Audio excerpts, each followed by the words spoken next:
Je suis Yaya Daman, je suis professeur d'anglais et responsable de la culture de l'impact social et aussi coordinateur du premier cycle dans une école internationale de la place. Je suis également cofondateur et président de l'association Talk for Education.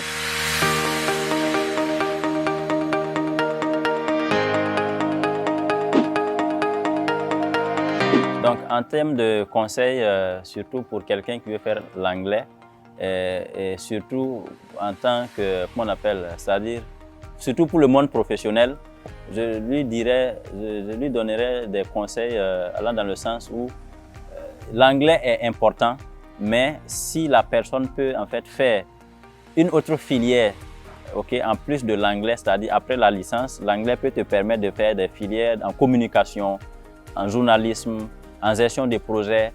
Voilà, c'est des choses très importantes parce que l'anglais, en tout cas, à elle seule, ce n'est pas toujours évident. Voilà, ce n'est pas toujours évident.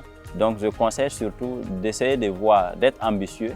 Voilà, comme dans le système LMD, après la licence, on a la possibilité de s'ouvrir à d'autres filières. Et donc, telles que la communication, comme je l'ai dit, ça peut beaucoup aider. Donc, pour quelqu'un, par exemple, qui, après la licence, fait peut-être un master en gestion des ressources humaines, en gestion des projets, voilà, il peut postuler à des postes de gestion des projets, mais l'anglais va être utilisé comme un bonus, voilà, pour faire la différence avec les autres postulants.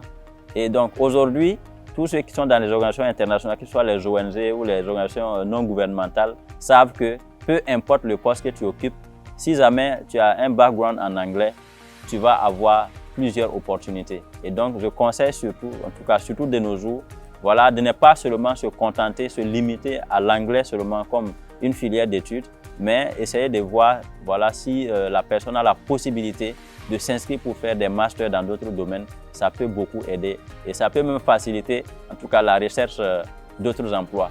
Et ça, c'est vraiment quelque chose que moi-même je mets en pratique actuellement. J'ai fait une licence en anglais, mais étant tellement aussi passionné de l'éducation, je fais actuellement un master de recherche en sciences de l'éducation, voilà, pour pouvoir aussi avoir accès à certaines opportunités dans les organisations internationales. Parce que l'anglais, à l'état pur, il ne faut pas qu'on se flatte. Le minimum, ou disons, c'est que la majorité des gens arrivent à avoir, c'est l'enseignement. Et j'aime l'enseignement, mais je ne rêve pas faire carrière de toute ma vie dans l'enseignement.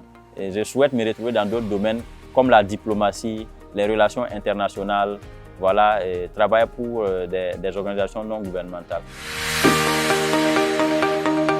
Ok, donc en tout cas, je voudrais quand même dire un grand merci aux grands frères pour cette opportunité qu'ils m'ont donnée, pour pouvoir aussi partager un peu mon parcours avec mes petits frères. Et donc, c'est vraiment une joie intense qui m'anime et je félicite le grand frère pour ses efforts qu'ils font et je leur souhaite un bon vent, que Dieu facilite en tout cas les initiatives du grand frère, car ce que vous faites est noble. Aider ses petits frères à éviter les erreurs que nous avons commises, il y a rien de plus important que ça. Et donc, être utile à soi-même, être utile à sa communauté, c'est ce qu'on cherche de tout bon citoyen. Et je vous félicite, vous faites un acte louable et je prie vraiment le bon Dieu de vous soutenir pour que vous puissiez réaliser vos rêves, que vous puissiez réaliser vos ambitions au bénéfice des élèves du Burkina Faso, au bénéfice des élèves africains et au bénéfice des élèves du monde entier. So for more information about Le Grand Frère, I would like to invite you to go and click on the link below. Thank you.